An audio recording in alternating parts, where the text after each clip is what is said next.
Vamos a dar lectura entonces al versículo 28 hasta el 40 del capítulo 18 de Juan. Llevaron a Jesús de casa de Caifás al pretorio. Era de mañana y ellos no entraron en el pretorio para no contaminarse y así poder comer la Pascua. Entonces salió Pilato a ellos y les dijo: ¿qué acusación traéis contra este hombre? Respondieron y le dijeron: si este no fuera malhechor, no te lo habríamos entregado. Entonces les dijo Pilato: tomadle vosotros y juzgadle según vuestra ley. Y los judíos le dijeron: a nosotros no nos está permitido dar muerte a nadie, para que se cumpliese la palabra que Jesús había dicho, dando a entender de qué muerte iba a morir. Entonces Pilato volvió a entrar en el pretorio y llamó a Jesús y le dijo: ¿eres tú el rey de los judíos? Jesús le respondió: ¿dices tú esto por ti mismo o te lo han dicho otros de mí? Pilato le respondió: ¿soy yo acaso judío? Tu nación y los principales sacerdotes te han entregado a mí. ¿Qué has hecho? Respondió Jesús: mi reino no es de este mundo. Si mi reino fuera de este mundo, mis servidores pelearían para que yo no fuera entregado a los judíos. Pero mi reino no es de aquí. Le dijo entonces Pilato: luego, ¿eres tú rey? Respondió Jesús: tú dices que yo soy rey. Yo para esto he nacido y para esto he venido al mundo, para dar testimonio a la verdad. Todo aquel que es de la verdad oye mi voz. Le dijo Pilato: ¿qué es la verdad? Y cuando hubo dicho esto, salió otra vez a los judíos y les dijo: yo no hallo en él ningún delito. Pero vosotros tenéis la costumbre de que os suelte uno en la Pascua. ¿Queréis pues que os suelte al rey de los judíos? Entonces todos dieron voces de nuevo diciendo: no a este, sino a Barrabás. Y Barrabás era ladrón. Estamos viendo entonces el juicio que Jesús tuvo ante Poncio Pilato. Se puede asegurar sin miedo a equivocarse que la injusticia más atroz de la historia se realizó hace 2000 años, cuando nuestro santo e inocente Salvador fue sentenciado a muerte por delitos que él no cometió. La inocencia de nuestro Señor Jesús resplandecía más y más conforme avanzaban las audiencias por las cuales fue sometido. El juicio de Jesús tuvo 6 etapas. 3 audiencias ante las autoridades religiosas y 3 más frente a las autoridades civiles, culminando con el juicio ante el gobernador Poncio Pilato. Aunque fue acusado y sentenciado a muerte injustamente por el gran Sanedrín de Jerusalén, valiéndose de falsos testimonios y violando el debido proceso judicial, como lo vimos la semana pasada, el procurador Poncio Pilato, después de haberlo interrogado minuciosamente, lo declaró inocente, por lo menos en 3 ocasiones diferentes. En Juan 18:38, 19:4 y 19:6, Poncio Pilato declaró literalmente: yo no hallo en él ningún delito. Nótese que Pilato no solamente dijo que no encontró culpable a Jesús de los delitos que los líderes religiosos lo acusaban, sino que dijo: yo no hallo en él ningún delito. Antes de proseguir con este sermón, es menester que hagamos un alto completo para vislumbrar una vez más la gloria de nuestro santo y perfecto Salvador. El hecho de que esta declaración de Poncio Pilato esté registrada en el Evangelio de Juan no es coincidencia. Obviamente el apóstol Juan, inspirado por el Espíritu Santo, tiene un propósito en mente cuando registra 3 veces la inocencia de Jesús. Debemos recordar que la mente de Juan está saturada de la doctrina del Antiguo Testamento, especialmente de la ley de Moisés. El apóstol Juan ya ha demostrado con lujo de detalles a través de su evangelio que Jesús no es cualquier hombre, sino que es aquella luz verdadera que alumbra a todo hombre. Juan el Bautista declaró públicamente: he aquí el Cordero de Dios que quita el pecado del mundo. Y añadido a esto, también Mateo, Marcos y Lucas registran en sus evangelios el testimonio de Dios Padre cuando dijo de Jesús: este es mi Hijo amado, en quien tengo complacencia. En la ley de Moisés se dio instrucciones específicas acerca del Cordero Pascual. El Cordero debía ser sin defecto, como parte del mandato divino para la celebración de la Pascua en el Antiguo Testamento. Éxodo 12:5. Lo que simbolizaba pureza y perfección. Esta instrucción tenía como objetivo que sirviera como un sacrificio perfecto y sin mancha para proteger a las familias israelitas de la plaga de mortandad en Egipto. Obviamente este cordero era solo una diminuta sombra del verdadero Cordero de Dios, el cual es verdaderamente y en todos los sentidos puro, perfecto y sin mancha, sin pecado, inocente, sin ningún delito en él, como lo declaró Poncio Pilato. Los israelitas debían escoger el Cordero Pascual sin defecto alguno y lo debían observar por 4 a 5 días para cerciorarse de que el animal no tuviera ningún defecto o enfermedad. Los corderos pascuales debían reunir todos los requisitos para ser sacrificados en la fiesta de la Pascua, de una manera exponencialmente más meticulosa. El Cordero de Dios, antes de ser sacrificado en la cruz del Calvario, fue examinado rigurosamente, o mejor dicho, brutalmente, por las autoridades romanas, sin poder encontrar algún defecto en él. Escuche cómo Poncio Pilato se cerciora a la mala, es decir, al estilo romano, de que Jesús estaba diciendo la verdad y era inocente y libre de toda culpa.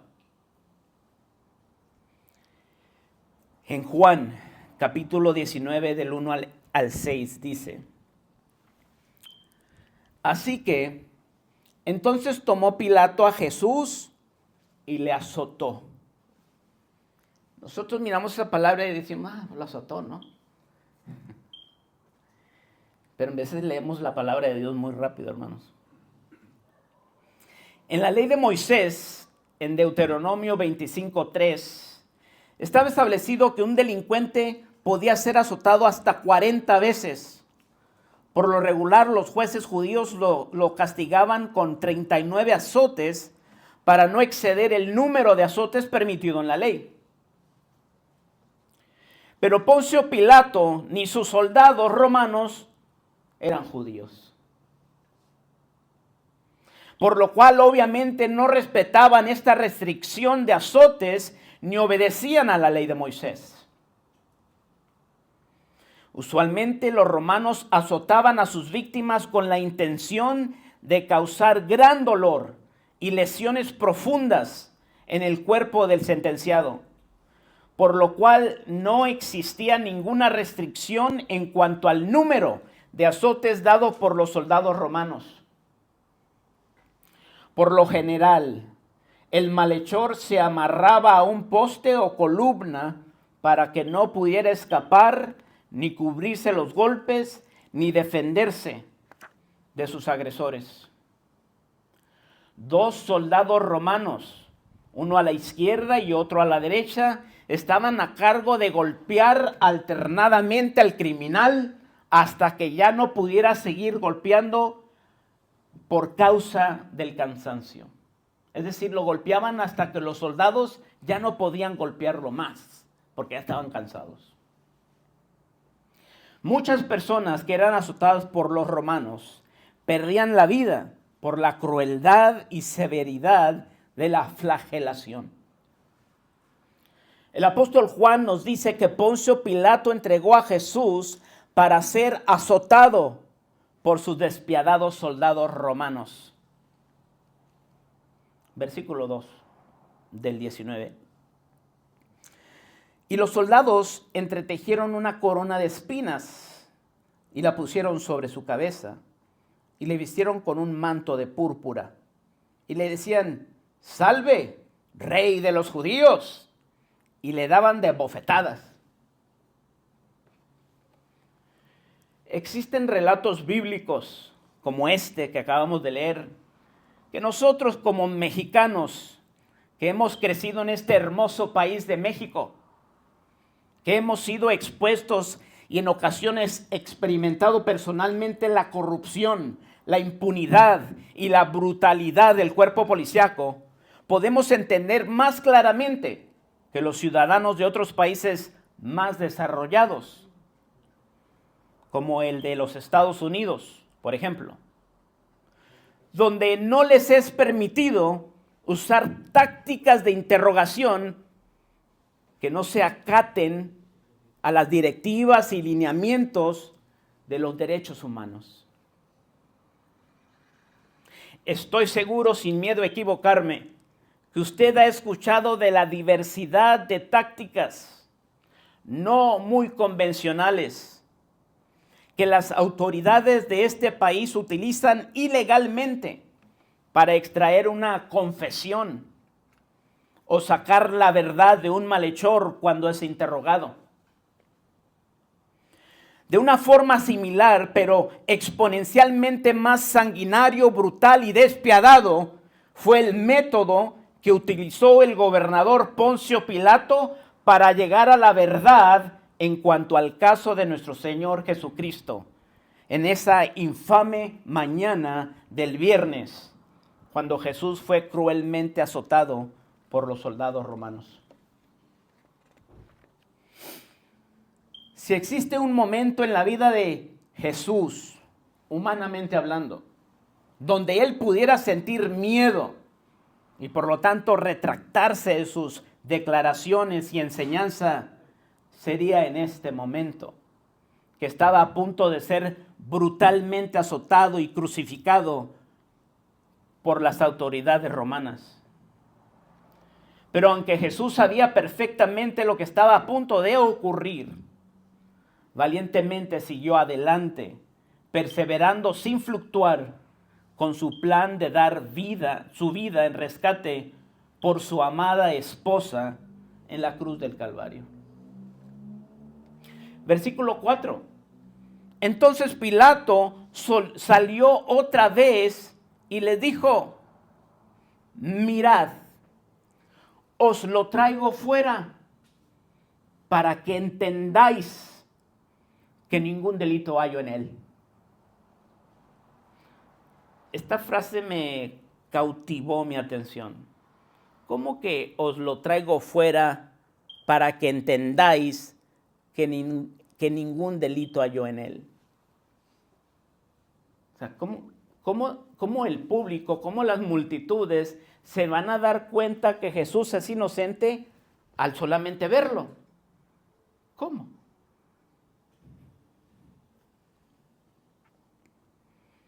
Lo que Pilato les está diciendo es lo siguiente: miren la forma en que he castigado a este hombre.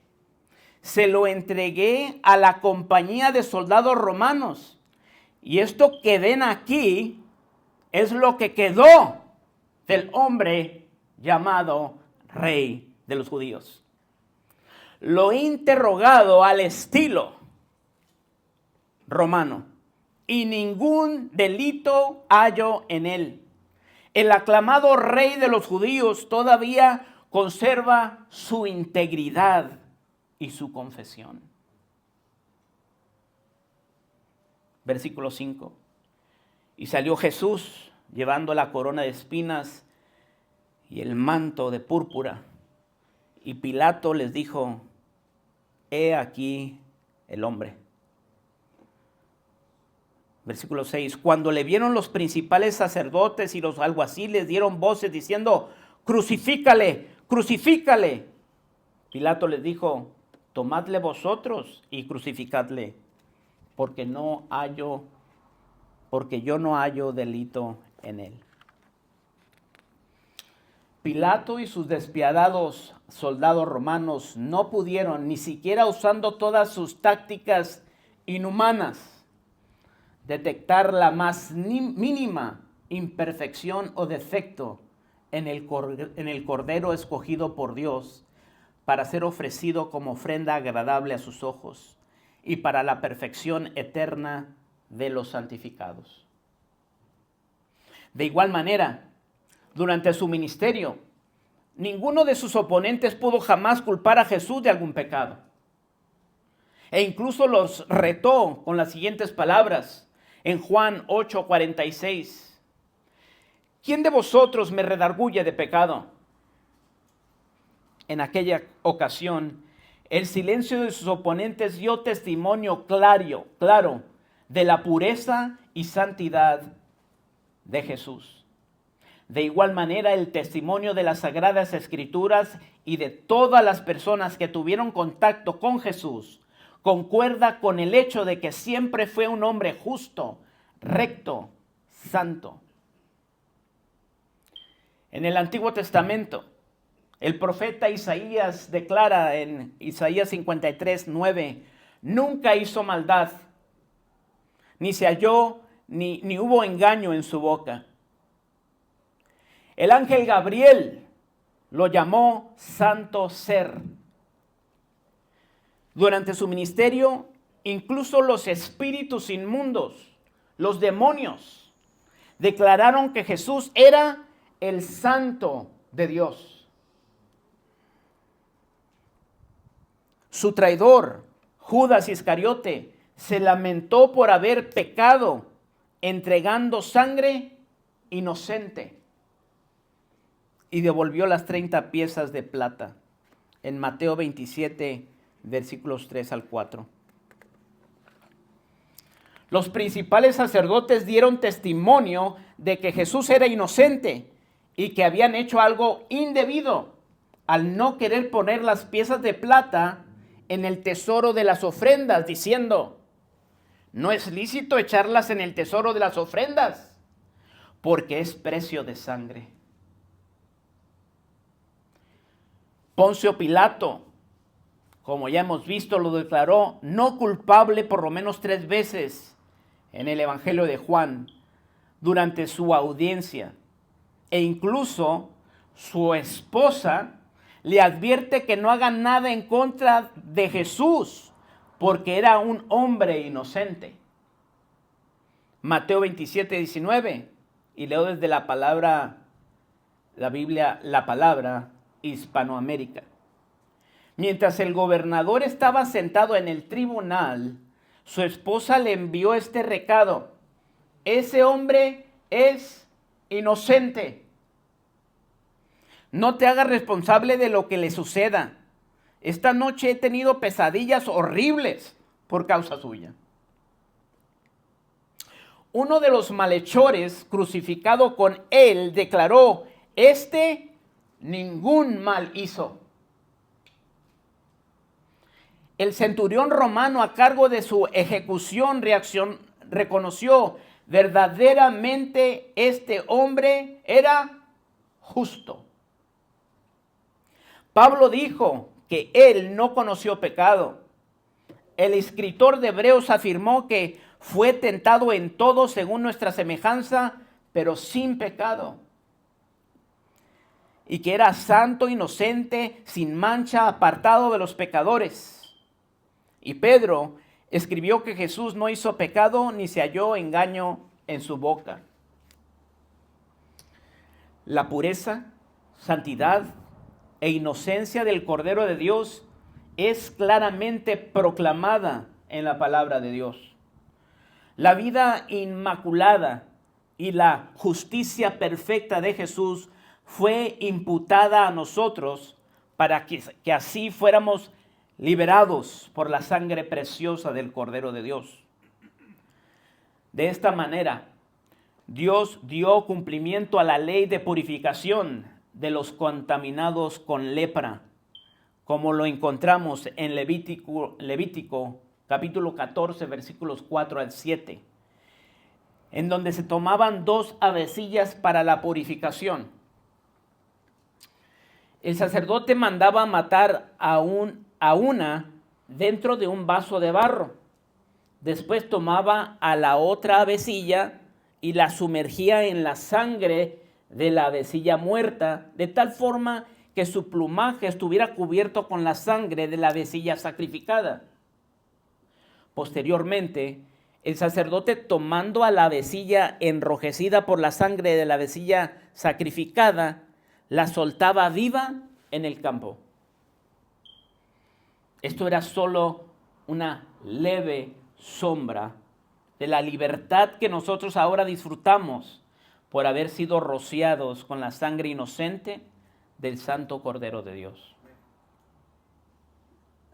¿Cómo fue entonces que este hombre inocente, justo, recto, acabó crucificado? Aunque el Evangelio de Juan nos narra parte de los acontecimientos que tuvieron lugar en el juicio de Jesús ante Pilato, debemos echar mano de los otros evangelios para tener un panorama más amplio de lo que aconteció en ese día de la crucifixión de nuestro Señor Jesús. Primeramente, miremos lo que el apóstol Juan nos dice en su evangelio. En Juan 18, del 28 al 40. Dice: llevaron a Jesús de casa de Caifás al pretorio. Era de mañana y ellos no entraron en el pretorio para no contaminarse y así poder comer la Pascua. Aquí podemos ver claramente la hipocresía de los líderes religiosos al no querer contaminarse entrando al pretorio, donde Poncio Pilato se estaba hospedando durante la fiesta de la Pascua. Según las costumbres judías, no les era permitido entrar a una casa gentil por miedo a contaminarse ceremonialmente y así no poder comer la Pascua. Bien dijo nuestro Señor Jesucristo de estas personas en Mateo 23, del 27 al 28. Ay de vosotros, escribas y fariseos hipócritas, porque sois semejantes a sepulcros blanqueados, que por fuera la verdad se muestran hermosos, mas por dentro están llenos de huesos de muertos y de toda inmundicia. Así también vosotros por fuera la verdad os mostráis justos a los hombres, pero por dentro estáis llenos de hipocresía e iniquidad. Los líderes religiosos querían aparentar ser muy limpios, rectos y puros, al no querer contaminarse ceremonialmente entrando al pretorio, pero por dentro su corazón estaba lleno de orgullo, avaricia, celos, envidia y odio para con nuestro Señor Jesucristo. Guías ciegos, que coláis el mosquito y traigáis el camello. Ay de vosotros, escribas y fariseos hipócritas, porque limpiáis lo de afuera del vaso y del plato, pero por dentro estáis llenos de robo y de injusticia.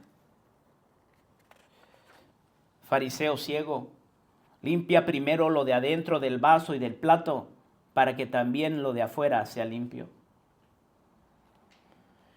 Muy a menudo es muy fácil señalar el mal comportamiento, la hipocresía y los pecados de otras personas. Como en este caso con los líderes religiosos de hace 2000 años.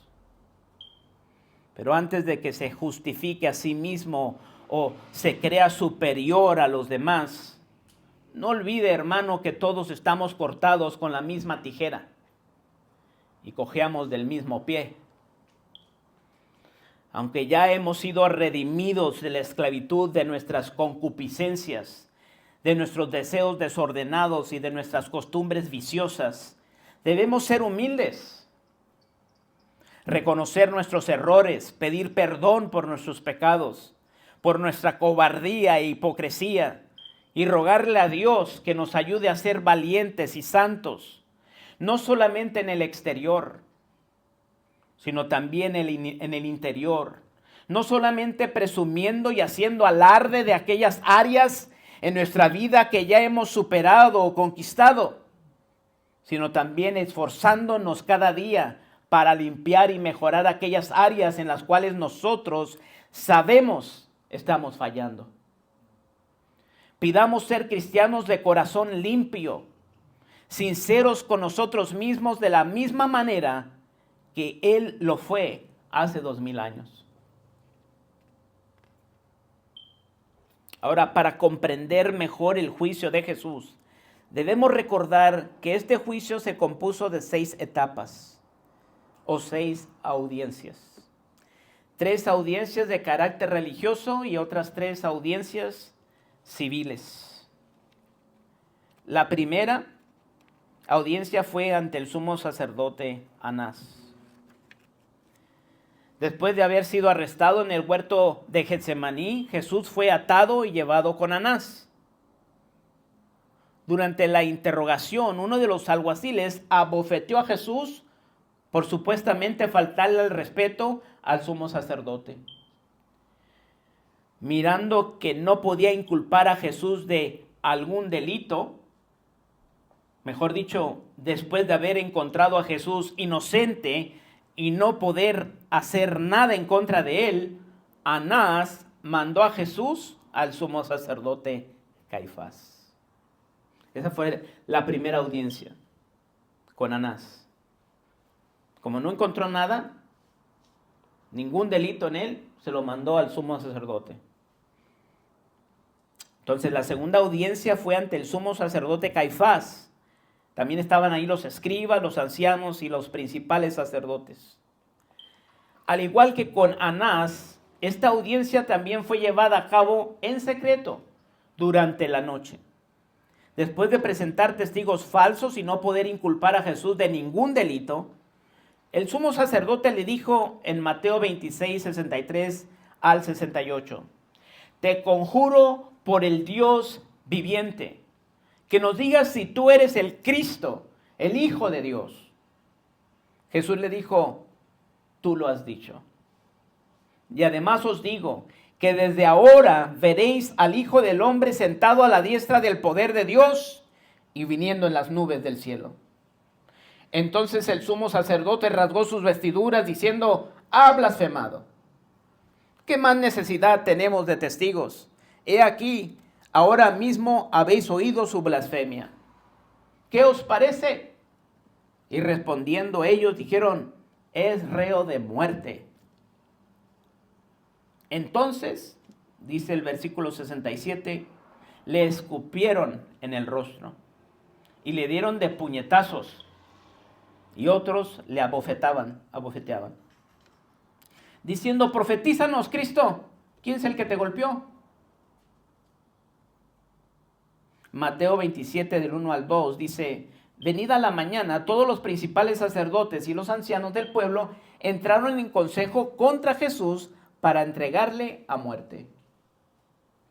Y le llevaron atado y le entregaron a Poncio Pilato, el gobernador.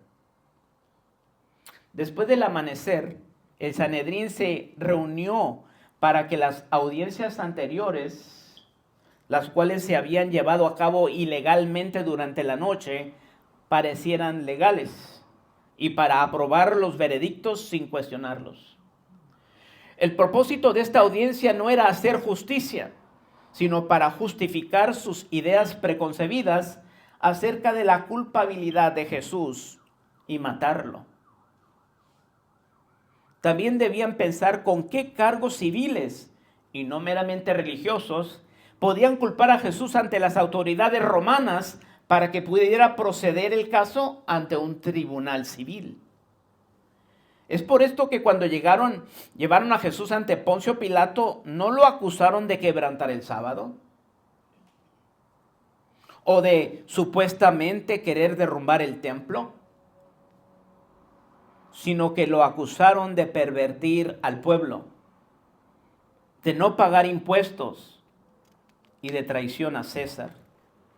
Delitos por los cuales los líderes religiosos sabían que el gobierno romano aplicaría la pena de muerte, es decir, la crucifixión.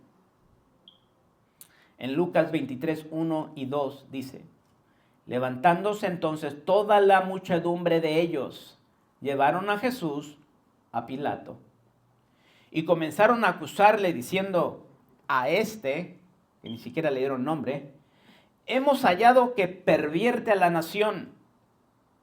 O sea que estaban diciendo que Jesús era un perverso, estaba pervirtiendo a la nación.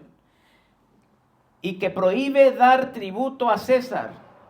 Es decir, está prohibiendo a la gente que no paguen los impuestos al César. Diciendo que él mismo es el Cristo, un rey. Estos son los cargos que llevaron ante Poncio Pilato. Que era un perverso, que estaba pervirtiendo a la nación, que prohibió dar tributo a César, cuando eso no era cierto, obviamente. Recordamos esa escena, ¿no? Donde el Señor dice: enséñame la moneda, de quién es la figura o la cara que está en la moneda, del César. Y él dice: pues denle al César lo que es del César y a Dios lo que es de Dios, ¿verdad? O cuando pagó el tributo o el impuesto del templo, que le dijo a Pedro: ve y saca un pez, el primer pez que saques, ahí van a estar los 2 dracmas para que se los pagues, los impuestos del templo. Y supuestamente diciendo que él mismo es el Cristo, un rey.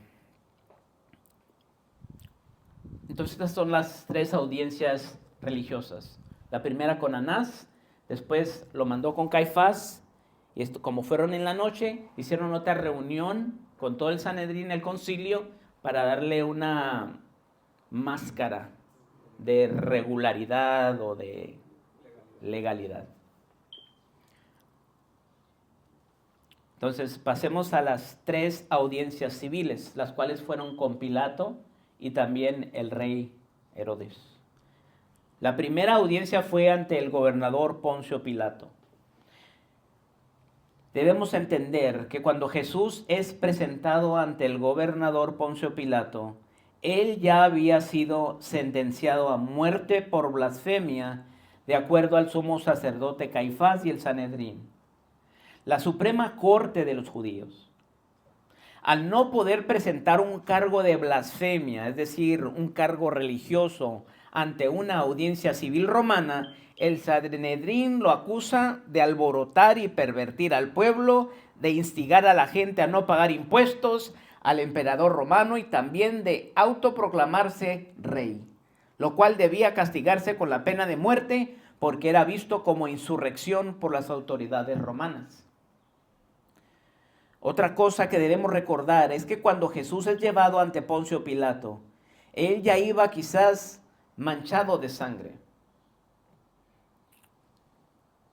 Por un lado, por las gotas de sudor revueltas con sangre que habían caído de su rostro cuando estaba orando a su padre la noche anterior, y también por los golpes que le habían dado.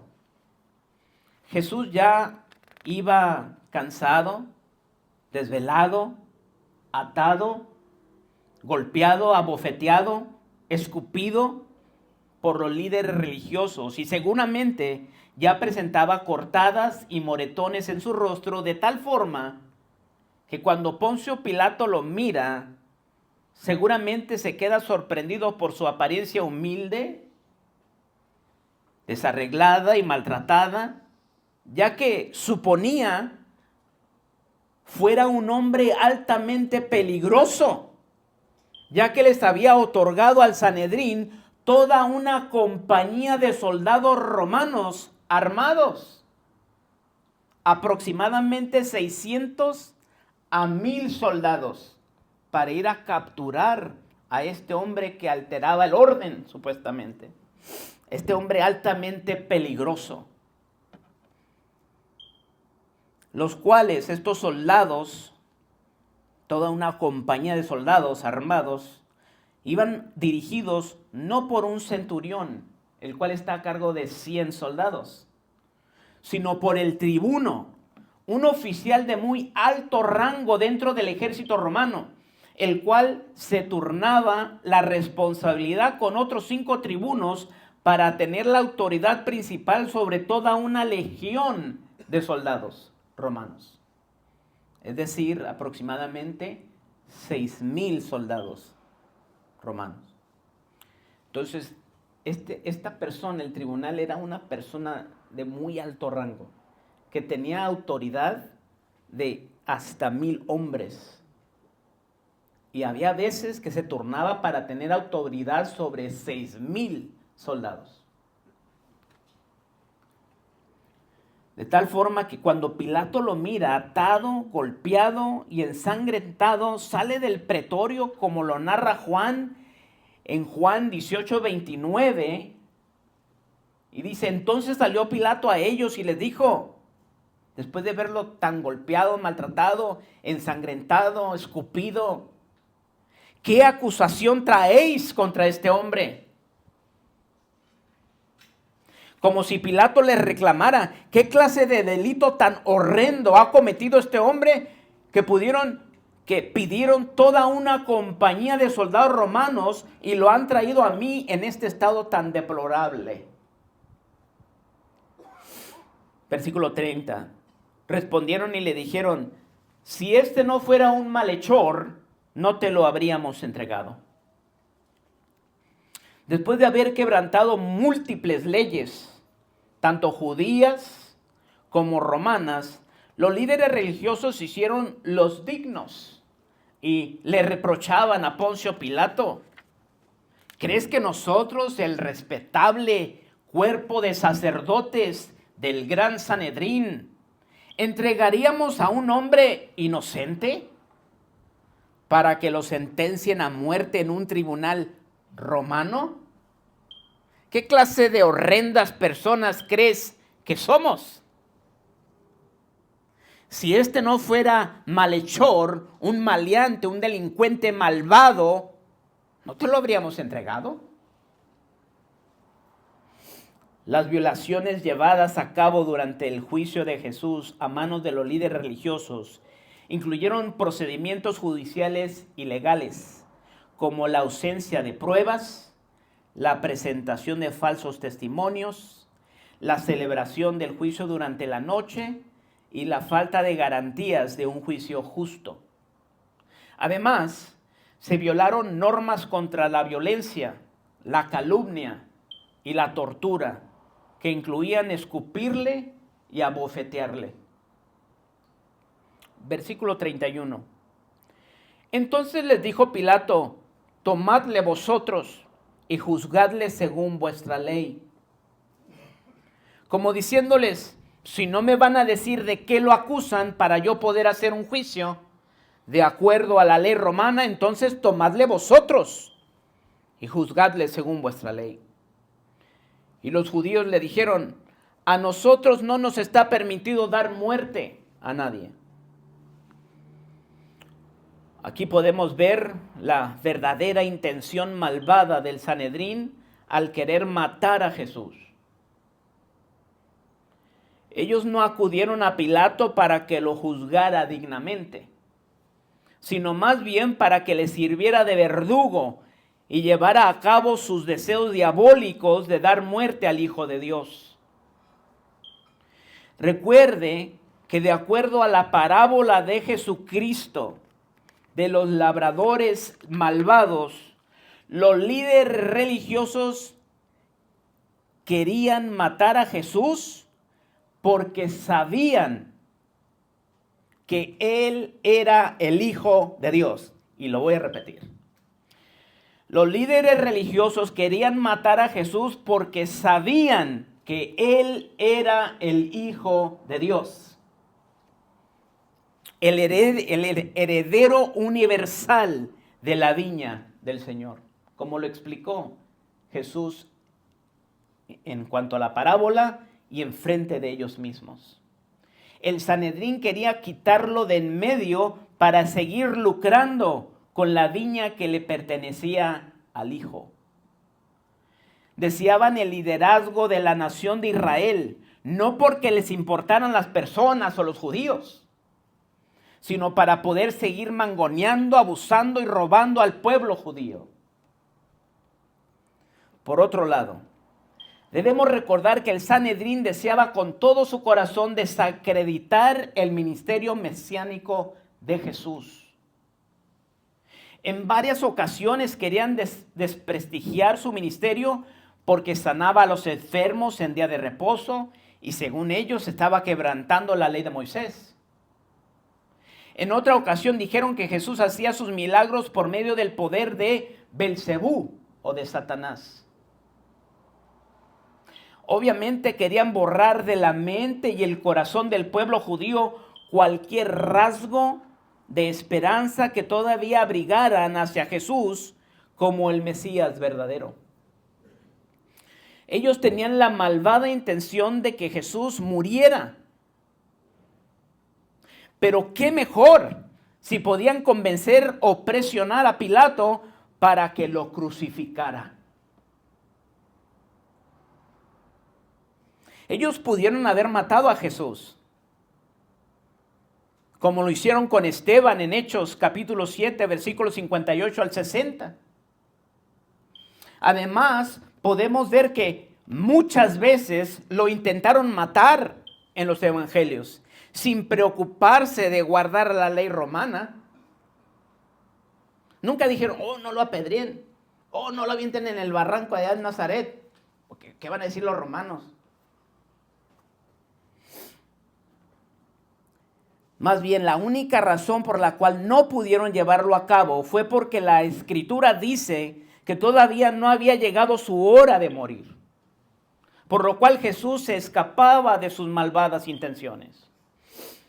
Es muy probable que la verdadera intención de los líderes religiosos era que Cristo muriera crucificado para poder desacreditar su vida y su mensaje ante el pueblo judío.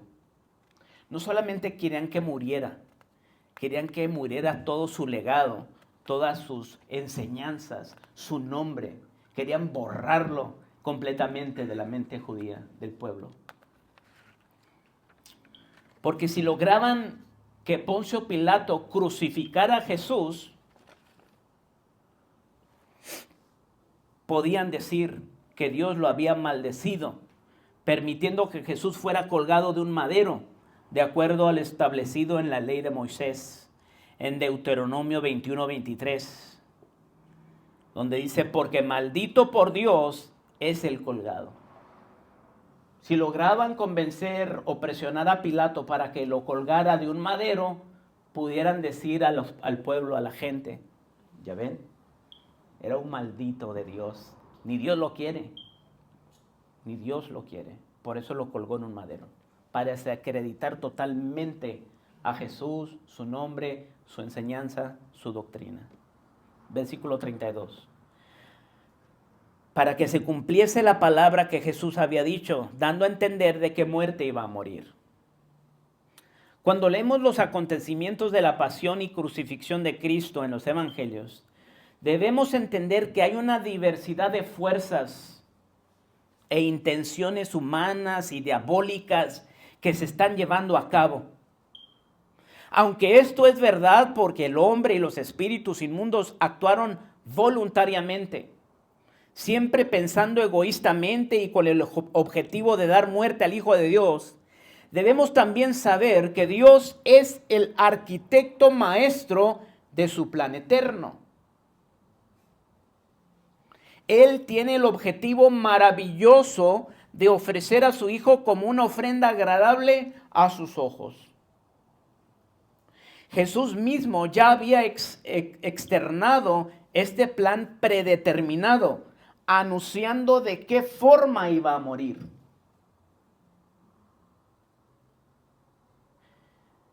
Por eso el versículo 32 dice, para que se cumpliese la palabra que Jesús había dicho, dando a entender de qué muerte iba a morir. En Mateo 20, 18 al 19 dice, he aquí subimos a Jerusalén. Y miren la exactitud de la profecía. Y el Hijo del Hombre será entregado a los principales sacerdotes y a los escribas. Y le condenarán a muerte. O sea, lo van a sentenciar a muerte. ¿Y luego qué va a pasar? Y le entregarán a los gentiles, es decir, a Poncio Pilato, para que le escarnezcan, para que se burlen de él, le azoten y le crucifiquen. Mas al tercer día resucitará. Recordemos que Dios tiene solo un plan y Él es soberano. Aunque el hombre sea responsable de todas sus malas acciones, Dios es el que dirige todas las cosas para dar cumplimiento a su plan eterno. Aunque existan fuerzas humanas y diabólicas moviéndose en este mundo, debemos confiar en la fuerza de Dios, la cual es más poderosa y controla y guía a todas las demás para cumplir su propósito. Debemos vivir confiados. Como lo explica Proverbios 21:1 y luego desde la Nueva Biblia Viva. El corazón del rey es como un río en las manos del Señor. Él lo dirige a donde Él quiere. El hombre es libre de pensar lo que él quiera y de hacer lo que él quiera.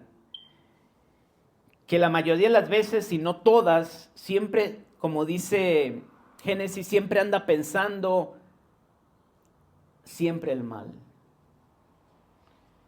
Pero en esa maldad del hombre, egoísta, egocentrista, que siempre mira para obtener lo suyo, y las fuerzas diabólicas que se mueven a la izquierda y a la derecha como un mar que no se puede controlar. Bueno, pues la palabra de Dios dice que Dios sí lo puede controlar. Esa maldad, ese mar que se mueve libremente como la voluntad de los hombres y de los espíritus inmundos, porque son responsables de todas sus acciones, el Señor las canaliza siempre. Él lo dirige a donde Él quiere. Proverbios 16:9, en la traducción en lenguaje actual. El hombre planea su futuro, pero Dios le marca el rumbo. Versículo 33. Entonces Pilato volvió a entrar en el pretorio y llamó a Jesús y le dijo, ¿eres tú el rey de los judíos? De acuerdo a los comentaristas que analizan el texto griego original y comparan el testimonio de los evangelios sinópticos con el evangelio de Juan, concluyen que cuando Pilato mira a Jesús amarrado, golpeado, vestido con su ropa humilde, escupido, moreteado y muy probablemente ensangrentado, le dijo despectivamente, ¿tú? ¿Eres tú el rey de los judíos? ¿Eres tú el que ha causado tanto revuelo y escándalo en la ciudad de Jerusalén? ¿Eres tú el que las multitudes aclamaban como rey hace unos días? ¿Eres tú el hombre tan peligroso por el cual el Sanedrín me ha pedido una compañía de soldados romanos para capturarte? El Sanedrín había acusado a Jesús ante Pilato de ser un insurrecto enemigo del imperio romano al querer hacerse rey. Lo que Pilato quería determinar cuando cuestiona a Jesús es si Jesús le va a causar problemas políticos o si Jesús es un peligro potencial para Roma o para su gobierno. Por lo cual le pregunta, ¿eres tú el rey de los judíos? Pilato no anduvo con rodeos ni tampoco le interesaba indagar las cuestiones religiosas de los judíos, ni mucho menos le interesaban las profecías del pueblo de Israel. Lo que realmente Pilato quería saber era si Jesús representaba una amenaza de resistencia en contra de su gobierno. La pregunta de Pilato estaba cargada de connotaciones políticas y llevaba implícita la verdadera pregunta, la verdadera cuestión. ¿Era Jesús el líder de una rebelión o levantamiento de parte de los judíos? Versículo 34. Jesús le respondió, ¿dices tú esto por ti mismo? ¿O te lo han dicho otros de mí? Como diciendo, ¿realmente crees tú que yo soy el líder de una rebelión? ¿Un peligro para el imperio romano? ¿Un caudillo militar que viene en contra de ti? ¿Acaso te consta esto a ti? ¿Tienes pruebas o testigos reales de estas cosas de que se me acusan? ¿O acaso me has visto tú mismo? ¿O solamente te has dejado llevar por los dichos o chismes de otras personas sin investigar o preguntarle al pueblo que me ha visto y escuchado? ¿Dices tú esto por ti mismo o te lo han dicho otros de mí? Versículo 35. Pilato le respondió, ¿soy yo acaso judío? Como diciendo, a mí qué me interesa si eres o no el Mesías, el rey o tus profecías. ¿Soy yo acaso judío? Tu nación y los principales sacerdotes te han entregado a mí. ¿Qué has hecho? Queriendo decir con esto, ¿qué delito tan grave has cometido que tu propio pueblo y líderes religiosos te han entregado en las manos de su peor enemigo? Versículo 36. Respondió Jesús a la primera pregunta que le hizo Poncio Pilato, cuando le dijo, ¿eres tú el rey de los judíos? Jesús contestó, mi reino no es de este mundo. Si mi reino fuera de este mundo, mis servidores pelearían para que yo no fuera entregado a los judíos. Pero mi reino no es de este mundo, no es de aquí. Lo que Jesús le está diciendo a Poncio Pilato es que su reino, en primer lugar está diciendo que él es rey. Si él está hablando de un reino, quiere decir que él es rey. No que se va a convertir en un rey o vino para hacerse rey. Él es rey.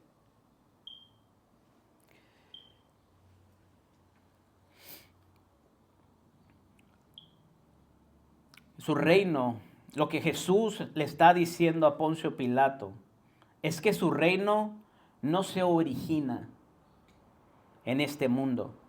La fuente de mi reinado y dominio no provienen de este cosmos, este orden o sistema de cosas pasajeras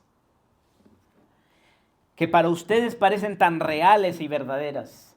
Mi reino proviene de mi Padre que está en los cielos.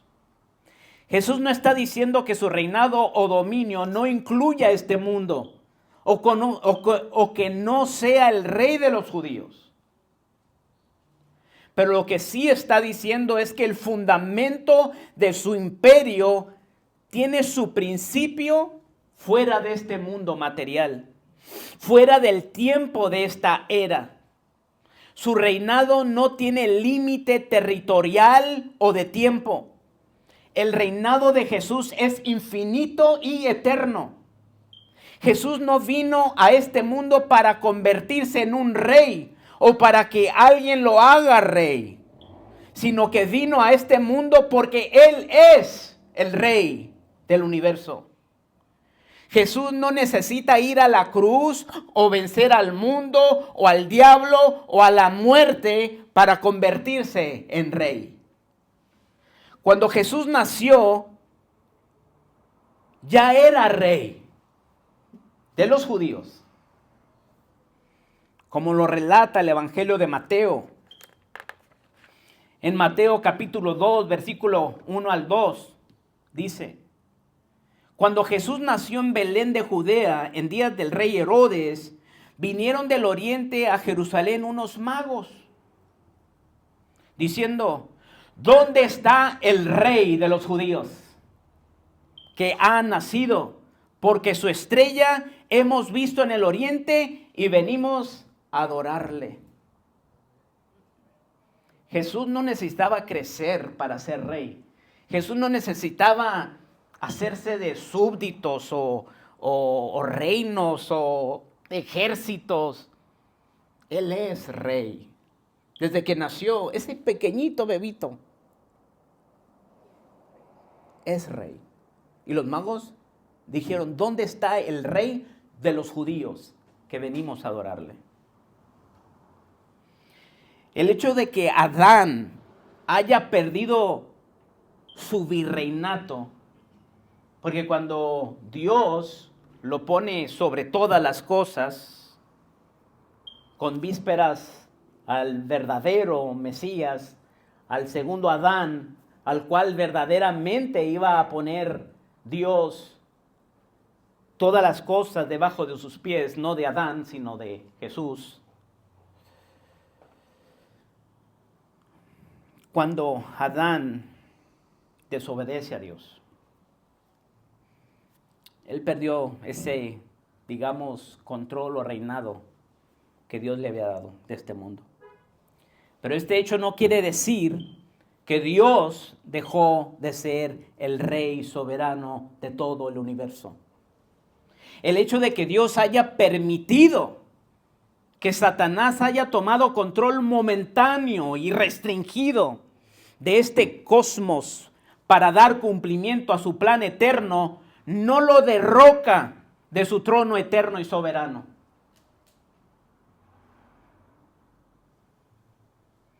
En los Salmos 93:1, 97:1 y 99:1, el salmista proclama el reinado de Dios sobre todas las cosas, repitiendo las siguientes palabras como si fuera un coro celestial: Jehová reina, Jehová reina, Jehová reina.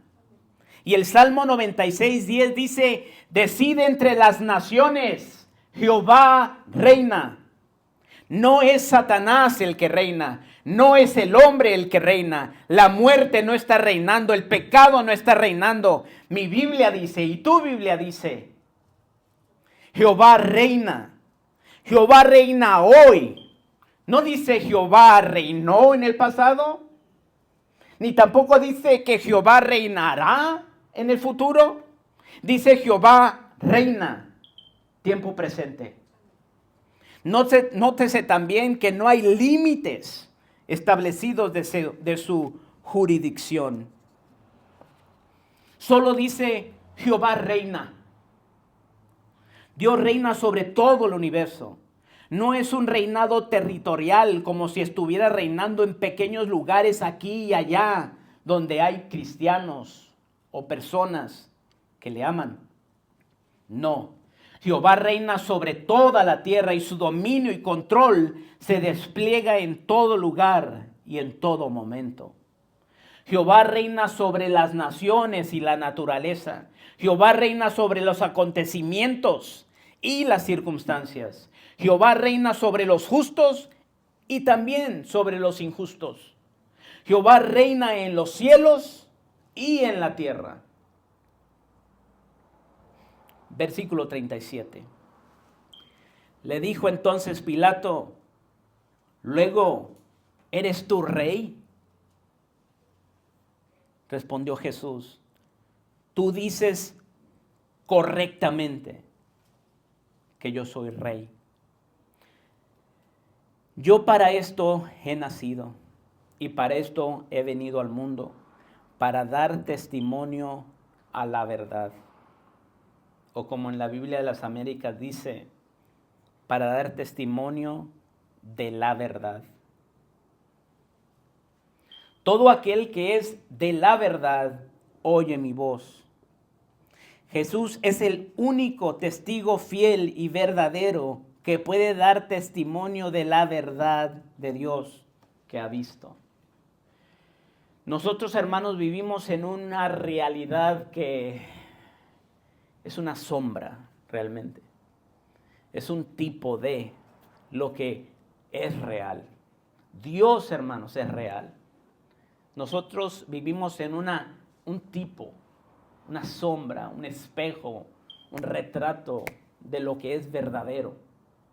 Jesús vino a esta tierra a dar testimonio de lo que verdaderamente es real. Jesús vivió siempre con el Padre. Dios es verdad. Jesús dijo, para esto yo he nacido, hablando de su nacimiento como ser humano. Y para esto he venido al mundo. Es decir, yo vine de otra parte. Yo no soy de aquí. Y se los dijo, vosotros sois de abajo, yo soy de arriba. ¿Verdad? La verdad no viene de este mundo. La verdad no está en tu interior. La verdad no está en tu mente. La verdad no está en tu corazón. La verdad es Dios. Y el único que viene a dar testimonio de la verdad, es decir, el único que es y puede ser testigo de la verdad, es aquel que ha estado con la verdad toda su vida. ¿Verdad?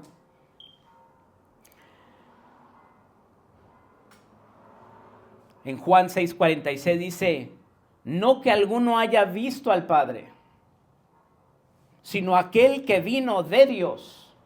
Este ha visto al Padre. Versículo 38. Le dijo Pilato, ¿qué es la verdad? Y cuando hubo dicho esto, salió otra vez a los judíos y les dijo, yo no hallo en él ningún delito. ¿Sabe usted por qué Pilato no pudo hallar en él ningún delito? Porque Jesús no solamente vino a dar testimonio de la verdad, sino que Él es la verdad, por cuanto Él es Dios. Y siempre habló con la verdad. Porque Moisés profetizó de Jesús en Deuteronomio 32:4. Él es la roca, cuya obra es perfecta, porque todos sus caminos son rectitud. Dios de verdad y sin ninguna iniquidad en él. Es justo y recto. Para Poncio Pilato, Jesús era rey de un mundo de fantasía, de la imaginación, del idealismo, de las ideas, que él no podía ver ni tocar, por lo tanto, no lo entendió y se fue de la presencia de la verdad encarnada para escuchar la voz de la mentira que salía de los líderes religiosos, como dice Pablo en Romanos 1:25. Poncio Pilato estaba delante de la verdad encarnada. Le pregunta qué es la verdad. Si lo hubiera sabido, él estaba en la presencia de la verdad misma, la verdad personificada. Pero le dio la espalda y prefirió escuchar las mentiras, los falsos testimonios que le traían los fariseos y el Sanedrín. Como dice Pablo, ya que cambiaron la verdad de Dios por la mentira, honrando y dando culto a las criaturas antes que al Creador, el cual es bendito por los siglos. Amén. versículo 39. Pero vosotros tenéis la costumbre de que os suelte uno en la Pascua. ¿Queréis pues que os suelte el Rey de los judíos? Con esto Pilato estaba tratando de soltar a Jesús. Quería ver si aquella multitud de miles y miles o quizás cientos de miles de personas que clamaron el nombre de Jesús y lo proclamaron Rey de Israel, Hosana, Hosana, aquel que viene en el nombre del Señor, el Rey de Israel. Quería ver si todavía había esas personas entre la multitud. Por eso dice, ¿queréis pues que os suelte al Rey de los judíos? Entonces todos dieron voces de nuevo diciendo, no a este, sino a Barrabás. Y Barrabás era ladrón. El hombre prefiere la mentira que la verdad, como lo acabamos de ver. Poncio Pilato prefirió escuchar las mentiras, los chismes, el odio, la envidia, la codicia del Sanedrín antes de escuchar a la verdad.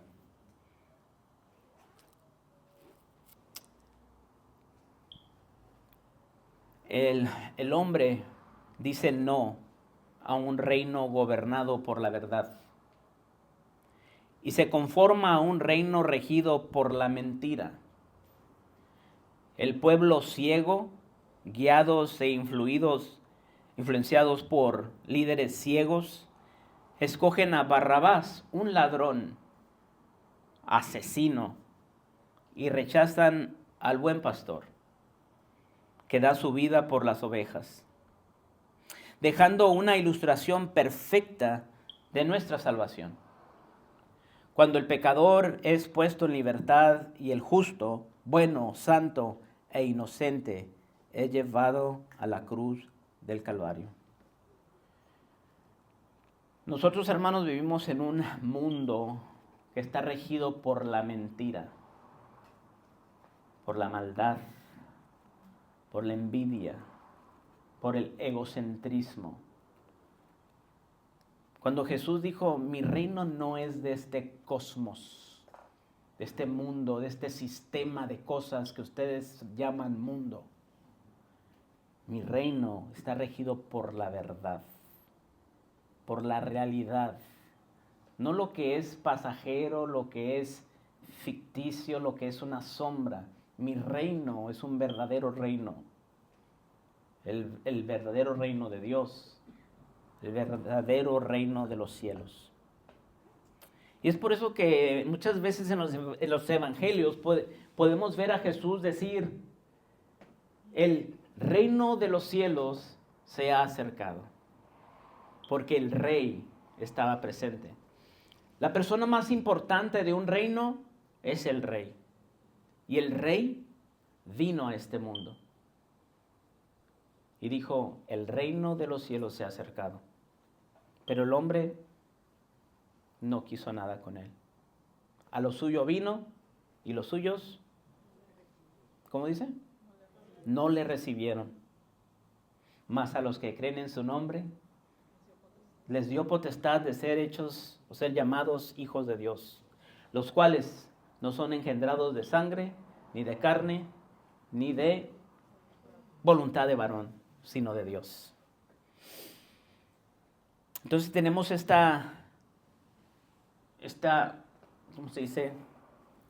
La sustitución, intercambio entre lo que es Barrabás. Barrabás es interesante, el nombre de Barrabás quiere decir hijo del Padre. Bar quiere decir hijo, Barrabás, Abbas quiere decir padre, hijo del Padre. Escogieron al hijo del Padre equivocado, ¿verdad? Quisieron al hijo del Padre de la mentira y desecharon al verdadero hijo del Padre de la verdad. Recordemos, hermanos, que hemos sido bendecidos por esta imputación, porque el Señor ha imputado en nosotros toda su justicia, toda su inocencia, que ya vimos cómo los romanos quisieron sacar la verdad de él y lo golpearon, lo azotaron hasta el cansancio para que dijera la verdad. Toda esa inocencia, toda esa justicia, toda esa perfección que había en él fue imputada en nosotros. Como aquellas dos avecillas, ¿recuerdan? Una, el sacerdote la sacrificaba dentro de un vaso de madera y la mataba. Y agarraba la otra avecilla, la rociaba con la sangre de la que ya estaba muerta y posteriormente la dejaba libre. Eso es un símbolo, es un tipo de la salvación. Es un tipo de lo que Dios hizo por nosotros. Tal vez Barrabás, en un nivel, un cierto nivel de aquí en la carne, fue libertado. Humanamente hablando, fue libertado, y lo que era la cruz que ya estaba destinada para él, fue destinada para Jesucristo. No puedo decir ni asegurar si Barrabás fue salvo, pero lo que sí puedo asegurar tal vez es que a lo mejor él estaba entre la multitud que fueron a ver a Jesucristo a ser crucificado. No sé, a lo mejor se tapó para que no lo descubrieran y pensó y vio, yo debería estar allí y este hombre ha tomado mi lugar. No sé hasta qué profundidad de su ser llegó esa transacción, esa sustitución al ver al Hijo de Dios clavado en la cruz. Más con esto quiero cerrar. En la película de Mel Gibson, La Pasión de Cristo, dicen que este actor, el que la hizo de Barrabás, cuando él no había mirado al actor, y cuando lo sacaron, cuando están en el pretorio y está Pilato y está Jesús y está Barrabás, dicen que Barrabás no había visto a Jesús, el actor. Pero dicen que cuando Barrabás, el actor, mira al otro actor, a Jesús, dice que se conmovió tanto, estaba tan caracterizado su personaje en él, que él se vio como sucio, como un ladrón, un asesino, y al ver el rostro de Jesús que volteaba a verlo, dicen que cambió su vida para siempre, de este personaje, de este actor. Quiero pensar que a lo mejor, tal vez, cuando Barrabás fue suelto y vio a Jesús clavado en la cruz, tal vez,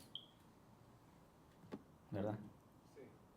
Fue también salvo.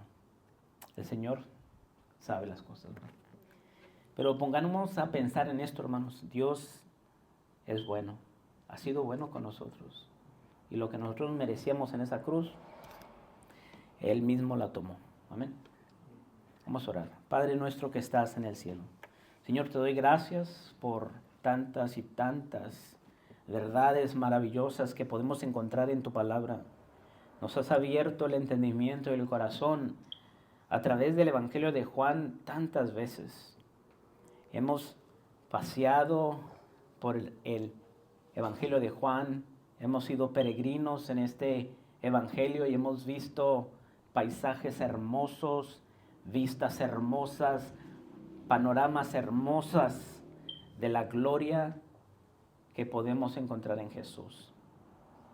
Esta otra, la inocencia, la perfección, la justicia perfecta, la santidad, la inocencia de tu Hijo es desplegada